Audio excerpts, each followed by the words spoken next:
হজে গিয়ে 54 জন বাংলাদেশের মৃত্যু। চলতি বছর পবিত্র হজ পালন করতে গিয়ে এখন পর্যন্ত 54 জন বাংলাদেশের মৃত্যু হয়েছে।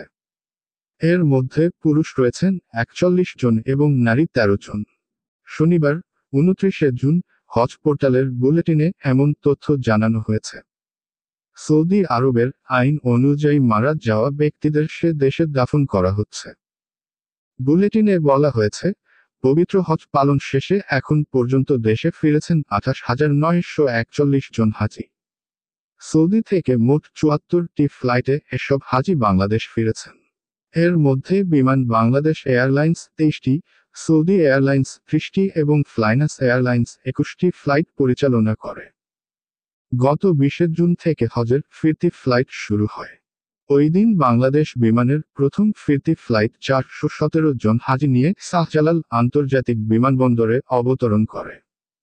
আগামী 22 জুলাই পর্যন্ত হাজিদের ফিরতি ফ্লাইট অব্যাহত থাকবে। বাংলাদেশ থেকে মোট 85,225 জন ব্যবস্থাপনা সদস্যসহ জজযাত্রী সৌদি আরবে গেছেন। আগামী বছর 2025 সালে বাংলাদেশের জন্য 1,27,198 জনের কোটা দিয়েছে সৌদি আরব। এদিকে চলতি বছর প্রখর তাপপ্রবাহ ও অসহনীয় গরমের জেরে হজে গিয়ে সৌদি আরবের রেকর্ড মৃত্যু 1,300 ছাড়িয়েছে। সৌদিতে উষ্ণ আবহাওয়া ও প্রচণ্ড গরমের কারণে ওই হজযাত্রীরা মারা গেছেন বলে জানিয়েছে সৌদি কর্তৃপক্ষ। সৌদি আরবে বছর তীব্র তাপপ্রবাহের মধ্যেই পবিত্র হজ পালিত হয়েছে। দেশটির জাতীয় আবহাওয়া দপ্তরের তথ্য অনুযায়ী হজের সময় মক্কার মসজিদুল হারামে তাপমাত্রা 51.8 ডিগ্রি সেলসিয়াস পর্যন্ত উঠেছিল।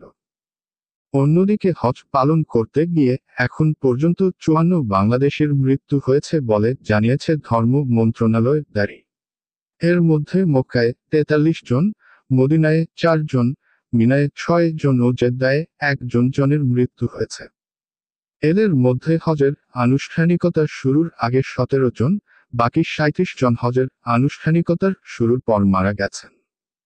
মারা যাওয়া ব্যক্তিদের পরিচয় প্রকাশ করেছে হজ পোর্টাল। সর্বশেষ 27 জুন মক্কায় হারুন রশিদ, বয়স 68, নামে একজন হাজি মারা গেছেন।